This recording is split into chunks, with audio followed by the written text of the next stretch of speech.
Hello everyone, my name is Holger and this is the second part of a 6-part video series that previews the upcoming Season 2 of the Wheel of Time TV show. If you have not watched the first part yet, then I strongly recommend you do so first. The link to the first part should be at the top of your screen. In the second part I will cover the following topics: the remaining sources of plot elements for Season 2, building a high-level storyline of all characters, concentrating mostly on how characters group up and which locations they visit at different points of Season 2. After that I will start with the character deep dives. Spoiler warning: this video does contain spoilers. I recommend that before watching this video you watch the first season of the TV show and read all of the books first, up until book 14, A Memory of Light, plus the prequel New Spring, in order to avoid having your reading enjoyment spoiled. We will continue right where we left off at the end of the first part, with a list of plot elements on the left side of the screen, and we will now look at the remaining sources of plot elements for Season 2. First, we have a quote from Rafe Judkins, the showrunner, in an interview with Collider magazine, where he suggests that the show will look more deeply at the Moiraine-Lan relationship. In the promotional video, Moiraine suggests that she pushes away the one person who's dedicated his life to protecting her, so that will be one plot element. We can probably also expect the show to look at the origins of their relationship. This means some material from the prequel New Spring. I will look at this in more detail in a later part of this video series. In the sneak peek video for Season 2, we saw 2 shots of a beach scene between Moiraine and Lan. Even though that scene was shot in Morocco, I don't expect it to be part of the Falme storyline. In fact, I don't think it is set in the present at all. It is more likely to be a dream sequence or a flashback, because of the way Moiraine is dressed. Her skirt and white blouse are all quite different from her usual clothing, and may point towards an earlier point in her life. From the way Moiraine walks away from Lan and then turns around, it looks like the two of them are arguing, so the point of the scene may have been an argument they had in the past. In a Comic-Con interview, Rafe states that Moiraine's storyline will include a couple of relationships that were not explored in the books. I think there is a good chance that one of them is the relationship to her cousin Barthanes Demodred, a lord in Cairhien, and that relationship may be related to Moiraine's storyline in Cairhien. We know that Barthanes has been cast for Season 2. Further about Moiraine, we have a scene in which Moiraine appears to hide from a fate that is pursuing her, and she's apparently alone, only armed with a knife. This matches a quote from Daniel Henney from an interview with Content Mode, in which he stated that Lan and Moiraine will be tested, individually and as a Water Aes Sedai unit. We apparently see the individually part of that here. In the same interview, he also stated the following when asked what viewers could expect from Season 2. 2 swords, multiple fates, blood, lots of blood. The 2 swords comment likely refers to Lan and Rand fighting side by side, since we have already strongly suspected that Lan will sword train Rand. This may also be part of Lan being tested individually, this means without having Moiraine at his side. Moving on to Aviendha, What Series has uncovered casting sites for Aviendha, with 2 important pieces of information. Perrin apparently saves Aviendha's life in Season 2, and Aviendha then owes Perrin a blood debt for that. I will look at this again in the Perrin deep dive section later in this video. At Comic-Con New York in 2022, the audience saw 2 exclusive video clips. One showed Elaine talking to Egwene in what was apparently the first time the two of them met.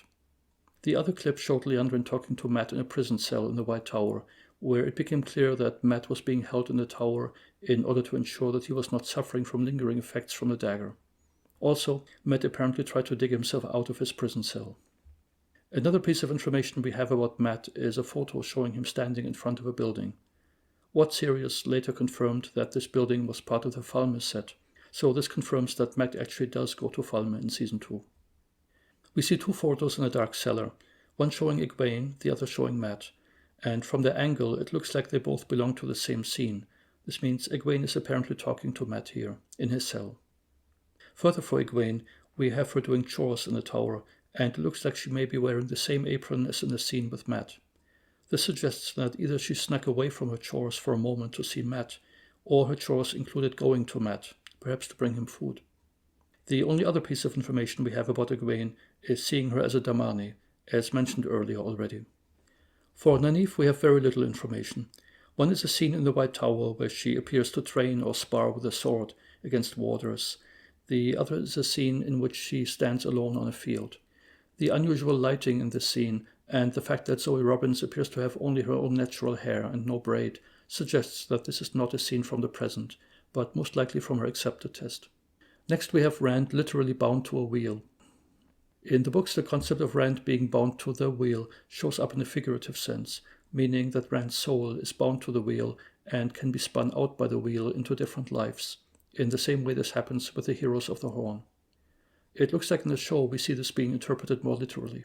This is probably either just Rand's subconscious mind interpreting it this way in a dream, or it might be the Forsaken doing it in a dream shard, perhaps to convince Rand to switch to the Shadow. Moving on to the Forsaken, it looks like Ishamael has been freed, since we see him walking around in several scenes and also see him in what appears to be the Dark Friend social. Moiraine seems to finally understand that this has happened. Also, it appears that Lanfear is being freed as well, apparently by Ishamael. Leaks from production have suggested that the woman in the scene is indeed Lanfear. Let's move on to some of the interesting action scenes and sets. First we see a fog machine being used during the day. In the books, fog appears during the Heroes of the Horn battle, so the use of fog here suggests that this scene is part of that battle. We have another scene with daytime fighting in Falme, also showing fog. Here we see the Seanchan fighting against two groups. One of them are White Cloaks, but the identity of the other one is unknown. They might be Falme's city defenders. Then we have multiple scenes on a set which Geeky Aries location video described as a river village in the Melnik district of the Czech Republic. The houses here are notable for their light-colored wooden walls and grass roofs. On that set, we first have two different groups of shots during the daytime, both including Perrin. One with Perrin standing in a lineup, and the other one with Perrin bowing and being shocked about something he saw. In both cases, the same wooden houses are seen. In addition, we have several nighttime fighting scenes, where we can also see houses that look similar, with grass hanging off the roofs.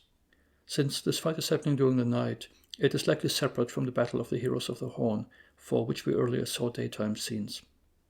Then there's the Barrandov Studios backlot in the Czech Republic.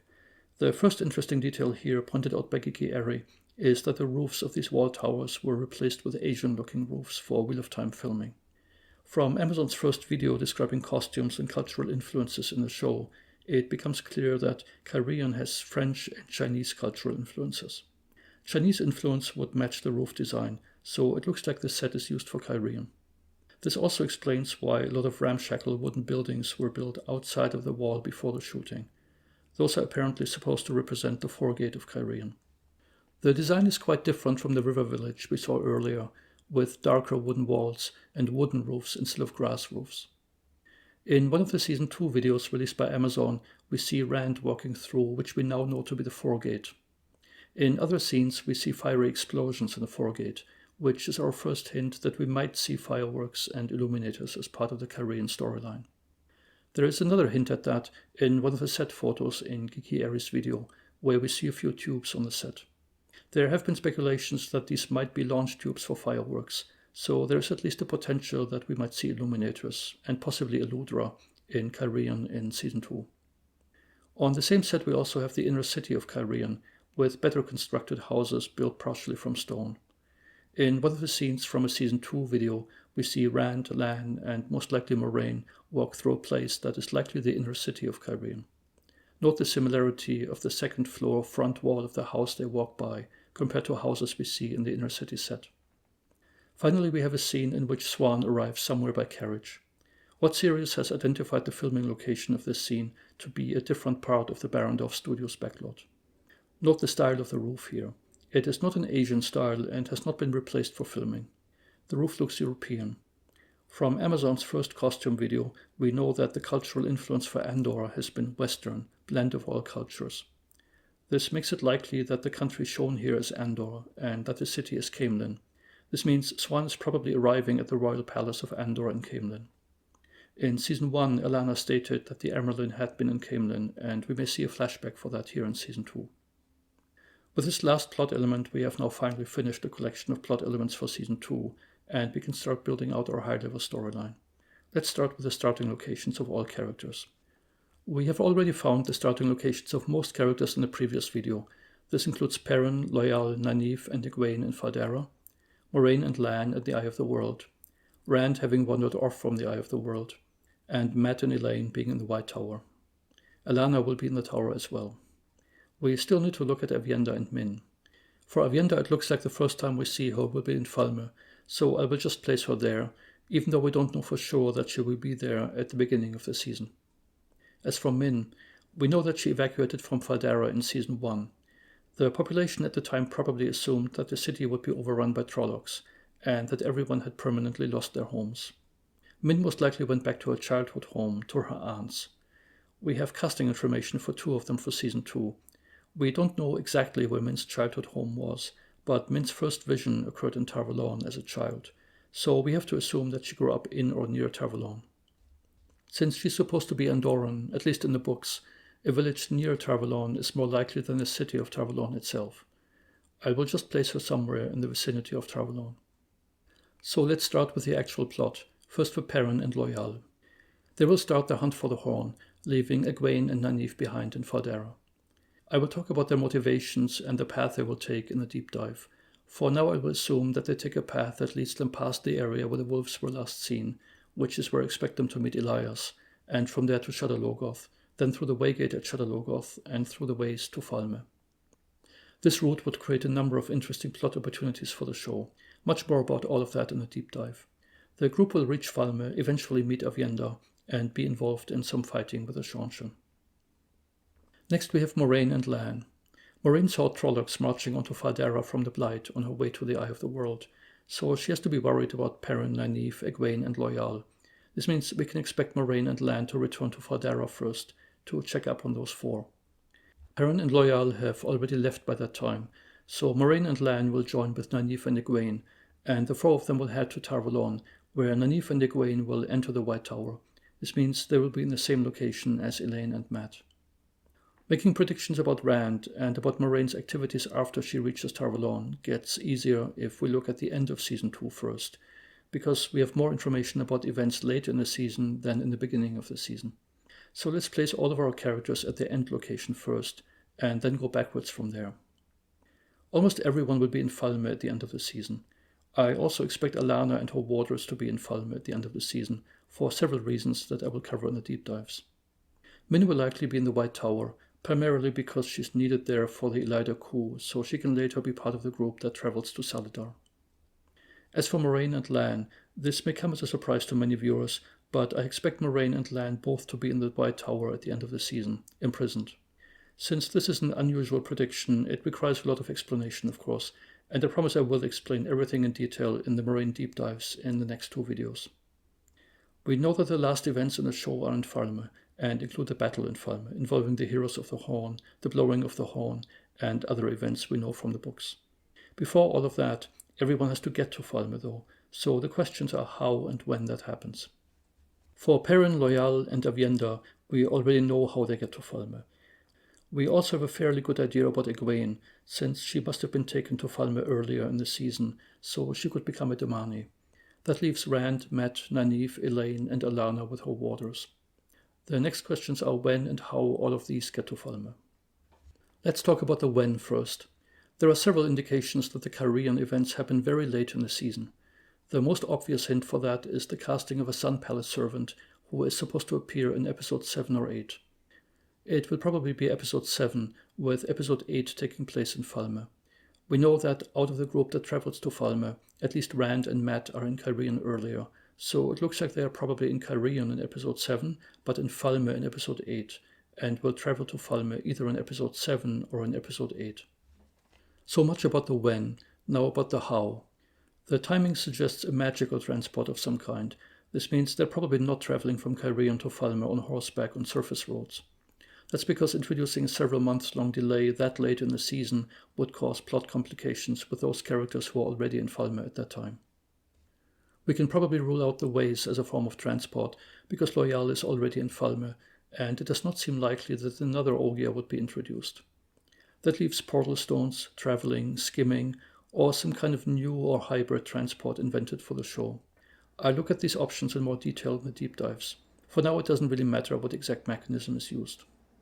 The next question is who will be in charge of the transport. Since the show will likely use the same transport at the beginning of Season 3, in order to transport Rand, Egwene, the Aiel, and perhaps others from Falme to the Aiel Waste, It would have to be someone who is in that group as well, and the person likely has to be a channeler. That leaves Rand as the only option, which also matches what happens in the books. This also suggests that we will likely not have yet another group traveling to Falme separately, because they would also either be on the road for a very long time, or require yet another magical way of getting there, which seems unlikely.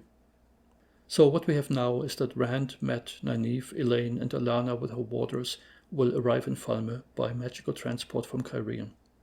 We also know that Moiraine and Lan are in Cairhien as well, and we have seen these two together with Rand earlier. This means during the events in Cairhien we probably have a larger group consisting of Rand, Mat, Nynaeve, Elayne, Moiraine, Lan, and Alanna with her warders. After the events in Cairhien, Moiraine and Lan split from the group and head to Tar Valon. One piece of information we get from this is that Rand and Elayne are together near the end of the season, at least since Cairhien, and possibly even earlier than that, which should give them some time to start their relationship. Having that relationship happen at the end of the season makes sense, because early in the season Elayne will be a novice in the White Tower, so Rand would not be able to be together with her. This is important because there is a second relationship Rand needs to start in Season 2, and that is the relationship with Min. The show will probably not want to have both of those overlapping in time, or even being close together in time, because that would make it look like Rand is jumping from one moment to the next. At this point in Rand's character development, he is not at the point yet where he is comfortable with several romantic relationships at the same time. This suggests that Rand's relationship with Min will happen early in the season. Also, since Rand's relationship with Min is at this stage mostly just a good friendship and not so much a romantic relationship, Rand's recent intimate relationship with Egwene should present less of a problem for Rand. This gives us some more information on how Season 2 will start, so let's jump back to the beginning of the season, to the point where we left off, and look at Rand. The first thing that needs to happen for Rand is that he needs to understand that his task as the Dragon Reborn is not over, and that he needs to rejoin civilization. The Forsaken will likely be involved in that thought process for Rand. More about it in the deep dives. After that, Rand will likely head for Min's place. He would not want to go to the other Two Rivers kids, since he does not want to endanger them, and he also would not want to go back to Moiraine, because he still does not trust her. Moiraine also has a reason to go to Min, to get another viewing from her, so she will head to Min's place from Tar Valon together with Lan. This gives the show an opportunity to get Rand and Moiraine back together again. This is important because Rand needs sword training, and meeting unintentionally at Min's place like that is probably the easiest way for the show to get Rand and Moiraine back together. While that is happening, we will likely see Perrin meet with Elias, and eventually get to the Fate nailed to a door scene. In the White Tower we will see various scenes with Egwene, Nynaeve and Elayne, and Egwene will eventually be taken to the Seanchan. Rand, Moiraine and Lan will then leave Min's place, which will take us to the middle of the season. Min is sent to the White Tower. One major event for the three of them that I expect to happen around the middle of the season is a visit to Veren's place. Moiraine will probably go there to get answers about her power loss. From an out-of-story perspective, Lan and Rand need to spend a lot of time together during this part of the season in order to give Rand plenty of opportunity for sword training, enough to get the skills he needs later in the season in Falme. An easy way for the show to do this is to simply have Veren's place be located some distance away from Tar Valon, at least a few weeks, maybe a month. That would give Rand enough time for training while they're traveling. Of course, this does not have to be Veren's permanent home. It could simply be a place she stays at to do some research for the Brown Archer. We don't know exactly where Veren is staying, but there are some very circumstantial hints that this place might be east of Tar Valon, near the Dragon Wall. I'll cover this in the deep dives. We know that there will be some fighting in the show, probably involving Lan and Rand, based on Daniel Henney's Two Swords comment I mentioned earlier, and also some solo fighting for Moiraine, so there has to be a time when Moiraine is separated from the others. I expect that to happen on this trip. This would also explain Rosamund Pike's comment about Moiraine pushing Lan away. One way this could happen is by Moiraine deciding to make the last part of her journey alone. A possible in-story reason for this is that she may not want Rand to get too close to Veren, since Rand has not come out as the Dragon Reborn yet, and Moiraine likely does not trust Veren enough for her to know about Rand. The various fights will likely happen on the way back from Veren. This would maximize Rand's sword training time and also increase tension. While all of this is happening, Perrin and his group arrive in Falme. There will be confrontations with the Seanchan, some fighting, and Perrin eventually meets Aviendha. Meanwhile, in the tower, Nynaeve and Elaine realize that Egwene is missing and start a missing person search, which eventually turns into the Black Archer hunt. I expect Mat to get involved in this as well. He will probably be released from the tower so he can help with the search by asking in inns and taverns and Tar Valon. Moiraine will eventually rejoin Lan and Rand, head for Tar Valon, and check up on the status of the search for Egwene. She will then get together with Nynaeve, Elaine, Mat and Alarna and her warders and head for Cairhien, where she expects to be able to get answers related to Egwene and also related to her power loss. In the deep dives I will talk about exactly where Moiraine expects to get those answers from. While that is happening, Egwene is freed. More about how that happens also in the deep dives. This takes us to the point where we left off, with Rand's and Moiraine's group arriving in Cairhien, leading to the events in Cairhien. Let's go through all of that one more time from the top, in roughly chronological order. Perrin and Loial leave on the hunt for the Horn, meeting Laios on the way. Moiraine and Lan go back to Faldera, and Rand eventually decides to head to Min's place. Once in Faldera, Moiraine and Lan take Nynaeve and Egwene to the White Tower, and from there head to Min's place.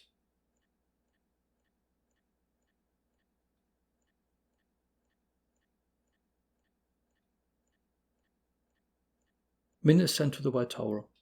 Egwene is taken to the Seanchan. Rand, Moiraine and Lan reunite and make their way towards Veren's place. Lan and Moiraine temporarily separate. Nynaeve, Elaine and Mat start the search for Egwene, leading to the Black Archer hunt. Moiraine sees Veren, then Moiraine rejoins Lan and Rand. Perrin arrives in Falme and meets Aviendha. Rand, Moiraine and Lan go to Tar Valon, join with Nynaeve, Elaine, Mat, Alarna and her warders, and head for Cairhien. Egwene is freed. We get the events in Cairhien. Rand leads the other members of the Cairhien group to Falme using a magical transport, where they meet Perrin, Loial, Egwene and Aviendha.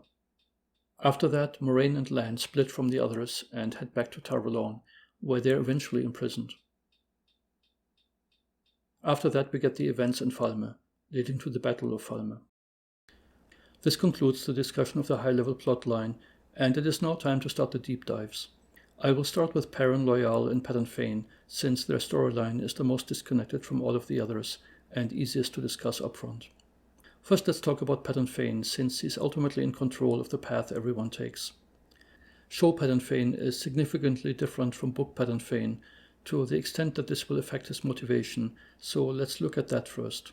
Here are the main differences between the two. Book Padan Fain is forced to accompany the Trollocs and Fates to Shadar Logoth and to enter Shadar Logoth. Show Padan Fain leaves the two rivers on his own during the Trolloc attack, and then apparently enters Shadar Logoth on his own. The Trollocs and Fates could not have forced Padan Fain to enter, because they themselves never enter Shadar Logoth. We know that Show Padan Fain did enter Shadar Logoth though, because we hear his whistling. Book Padan Fain then merges with Mordeth, and in the process his personality changes. He becomes paranoid and deranged, as we find out later when Moiraine interrogates him in Faldera. For Show Padan Fain there is no indication that his personality changes at all, so he may not have merged with anyone in Shadar Logoth. The only difference we see in him in Faldera is that he now admits to work for the Shadow. Other than that, he is still the same cool, calculating and callous person we saw in the Two Rivers. Book Padan Fain's motivation to follow our group is that Mat stole the dagger from Mordeth's treasure, and Mordeth, who is now part of Padan Fain, wants to recover it. In the show that is very different. The dagger was lying on the ground in a box under some rubble. It was not part of any treasure, and Mordeth apparently never merged with Padan Fain, so we don't know why Padan Fain was interested in the dagger or even knew why it had been stolen. This is an unanswered question that the show still needs to explain. Book Padan Fain follows our group all the way to Faldera simply in pursuit of the dagger.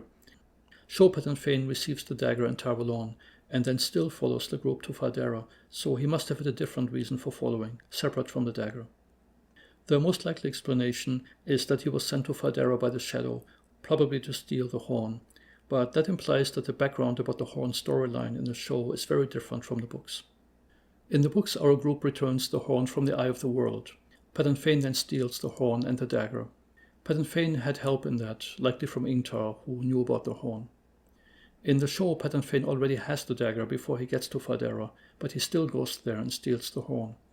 In fact, Padan Fain shows up in Fardera even before the horn is taken out of its hiding place, so his actions appear to have been pre-planned. Here's what I think happened in the show. We already strongly suspect that Ishamael planted false dreams in Swan's mind in order to lure Rand to the Eye of the World and have him channel there, so Ishamael and other Forsaken could escape. But there may have been a second component to his plan. He may also have tried to steal the Horn of Valir. Here's how. He may have guessed that the horn was in Fardera, but did not know exactly where or how to get to it, so he amassed a large force of Trollocs in Tarwin's Gap to create a situation where the defenders of Fardera thought that the last battle was coming. He also made sure that Padan Fain was already in Fardera at that time. The defenders then took the horn out into the open in preparation for the Dragon Reborn to use it. Finally, Ingtar led Padan Fain into the keep, so Padan Fain could steal the horn. If this is what actually happened, then all of Padan Fain's actions related to the horn were pre-planned, and he went to Fardera specifically to steal it. He was probably under orders to return it to the Blight, but just like in the books, I expect him to disobey that order, and that disagreement with one of the Fates will ultimately lead to the Fate being nailed to a door. There were 2 Fates with Padan Fain in Fardera though, and we don't know what will happen to the other Fate. This leaves several questions about Show Padan Fain that the show needs to answer. Why did Padan Fain go after the dagger? What happens to the other Fate? What does Padan Fain intend to do with her horn? Will Padan Fain lose the dagger, and if so, how? Does Padan Fain merge with Mordeth or Mashadar in the show, and if so, with whom and when? Without the early Mordeth merger, how does Padan Fain develop his fixation against one of our characters? Will that happen in Falme? Will that fixation be against Perrin instead of Rand, since Perrin is the person Padan Fain likely deals with most in Season 2? Does Padan Fain go to the 2 Rivers after the Falme events? If so, how, why, and when? Several of these questions point to Shadar Logoth, which is one of the reasons why I think it is likely that the hunt for the horn will go through Shadar Logoth. It would give the show an opportunity for Padan Fain to merge with Mordeth or Mashadar, and to give us some background about the dagger. Other reasons for including Shadar Logoth are: the shortest path to Shadar Logoth goes past the point where the wolves were last seen, southwest of Tar Valon, so this would be an easy way for the show to introduce Elias. From a practical out-of-story perspective, the Shadar Logoth set was built on a backlot at Jordan Studios, so it can be reused easily and economically. Shadar Logoth has a waygate. Taking it would have multiple advantages for the show. It would shorten Perrin's overall travel time to get it in line with the time used by other story arcs. It would give Loial something to do and justify his presence in the hunting group. It would give Elias and the wolves a reason to leave the group. The show could simply claim that wolves would not survive the ways, for the same reason horses don't. Before talking more about the path the group is likely to take, let me talk about group composition for a moment. Ingtar will likely be the group leader, with Uno being added as a tracker. I don't expect us to get the book's notion of sniffing in the show. Uno will simply read tracks on the ground. Once Elias joins the group, the wolves might also help out, in the same way they do in the books during the events leading to Dumai's Welts, when Perrin uses the wolves to track the group that abducted Rand. We don't know how tracking through the ways would work. The show needs to explain that. We do know that Padan Fain was able to track Rand's group through the ways in Season 1, so there is precedent. Other members of the group include Masema. We don't know why yet, possibly as a second in command, Perrin and Loial. Perrin likely joins because he knows Padan Fain well, and perhaps because he feels guilty for letting him go so easily. The easiest argument to include Loial is that he may be needed on the hunt. Perrin or Loial may realize that the only way Padan Fain could have been in Fardera so quickly at the end of Season 1 is by tracking the group through the ways. This means Padan Fain can use the ways. If he could do it once, then he could do it again, and the hunting group has to be worried about Padan Fain escaping through the ways. Pursuing him there would require an Ogier, so Loial should be welcome in the hunting group. So let's go back to our map and trace out the travel path. Starting in Fardera, they will probably go south, circle around Tar Valon, and then get to the area where the wolves were last seen. This means the White Cloak camp during Episode 5, Season 1. This is where Elias and the wolves will join with our group. The wolves have tried 3 times during Season 1 to make contact with Perrin, but have been unable to communicate with him, so I expect them to have asked Elias to act as an intermediary. In Season 2, Perrin will likely develop his connection to the wolves, and Elias will teach Perrin and the viewers about the nature of that connection. After that, the group will likely head roughly southwest, which will take them to more populated areas, for example Core Springs, which is the small town where in the books Swan, Leanne, Min, and Loghain first encountered Gareth Bryn on their way from the White Tower to Salidar. That may be the general area where the fate nailed to the door scene takes place. For more information on that, let's first look at the photo from the behind-the-scenes trailer that shows our hunting group walking towards a building. In real life, that building appears to be Fortress Kastrani in the Czech Republic. Geeky Ari posted a photo of it in her location video. One of the windows appears to match, as well as the tree in front of it and the design of the roof.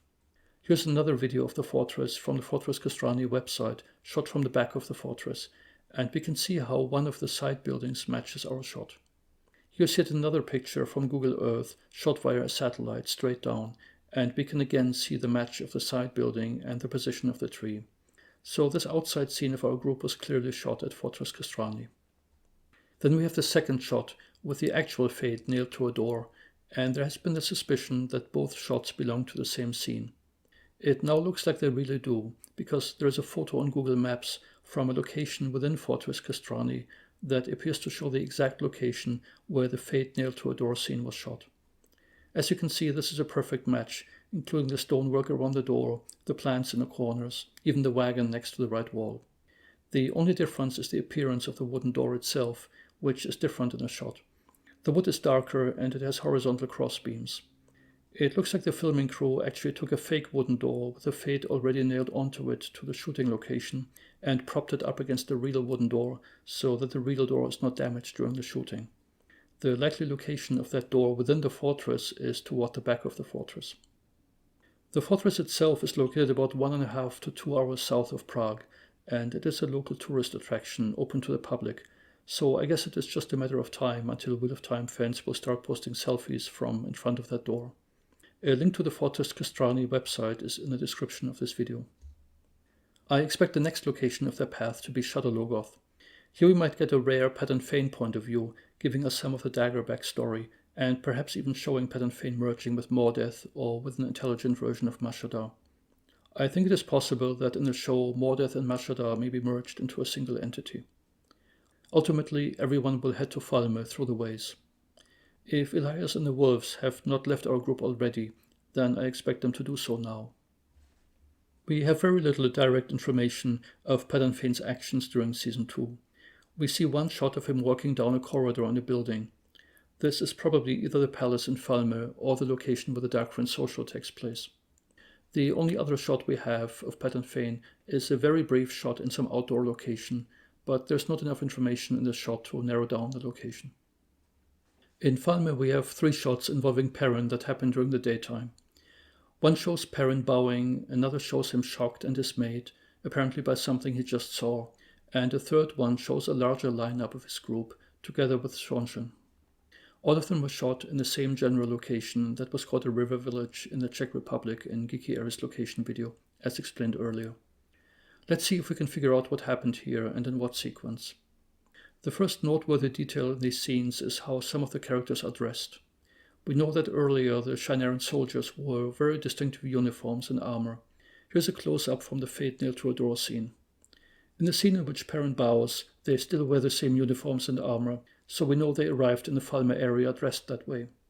However, in the lineup scene, we now see multiple characters dressed in what does not appear to be outerwear at all, but rather whatever they were wearing underneath their uniforms. For some of them that appears to be simple white shirts. What may have happened here is that everyone was ordered to strip. This leads us to the beginning of a timeline of events in Falmer. It looks like the Shonshin captured Perrin and his group and put them into a lineup where everyone bows. After that, everyone is stripped of their uniform, and we get the shot with Uno having been singled out. Then we get multiple nighttime shots of fighting. We still have people wearing those simple white clothes without armor or weapons. This tells us 2 things. First of all, that fighting happened later after the lineup. It could have been the same night or even several days later. Also, since those people dressed in white did not attempt to obtain armor or weapons before fighting, this tells us that they must have been unable to do so, so they must have been held as prisoners in between the lineup and the fighting. This means the fighting is probably the result of Perrin's group trying to break out of prison. One of the pictures from that fight shows Uno. This is good news because it means Uno clearly survived that scene in which he was singled out in the lineup. This means the Seanchan did not decide to execute him, so Uno may still have a chance of surviving Season 2, something I know many fans are wondering about. Another shot from the same fight shows Loial. The Seanchan are apparently trying to subdue him using ropes. Another interesting shot is one with Aviendha, apparently part of the same fight. Two things are noteworthy here. First of all, she appears to be fighting a White Cloak, which is odd. This would suggest that either the White Cloaks are on the side of the Seanchan here, which seems unlikely, or this may be a nod to the books, where the White Cloaks never really quite understand who is on which side in the Falme battle, and vastly misinterpret the events of the battle. We may see the same thing here, with the White Cloak perhaps thinking Aviendha is on the side of the Seanchan. That might also be part of the reason why Aviendha only evades the White Cloak's axe with that handstand cartwheel move instead of attacking. The other noteworthy detail about the shot is that Aviendha does not appear to have any spears, which seems odd for a maiden of the spear, and suggests that Aviendha may also have been stripped of weapons and imprisoned, and is probably part of the same escape attempt as Perrin. Continuing our Falme timeline, what I think happened here is that Aviendha was captured before or after Perrin's group, probably before, and when Perrin's group made their escape attempt, they also freed Aviendha. Eventually everyone got away from the Seanchan after winning this fight, and after that we will have a scene in which Aviendha and Perrin introduce each other. Aviendha thanks Perrin for saving her life, and tells him that she owes a blood debt to him. We should be roughly 2/3 of the way through the season now for Perrin's group, and need to stop the deep dive now until the other characters have caught up. Here are 2 takeaways for Perrin from this first part. Aviendha owes Perrin a blood debt. I believe this will become significant in the last third of the season. Perrin was shocked and dismayed by something or someone he saw during the lineup. We don't know the reason, but my guess is he saw Egwene as a Damane, and that will also be significant for the last third of the season. We're getting to the end of this video now. I will continue the deep dives in the next 2 videos, but for now it is time to wrap up. Thanks everyone for watching. I hope you've had fun, and please join me again for the next video in this series. Before that though, I recommend that you also watch another video on my channel, titled What Happened to Moiraine. The link is at the top of the screen. That video describes my theory about Moiraine's loss of power, which will become important for the deep dives in the next 2 videos. Also please like, subscribe and leave comments. The description of this video has links for all source material used in the creation of the video. Thanks again, and that's it for now.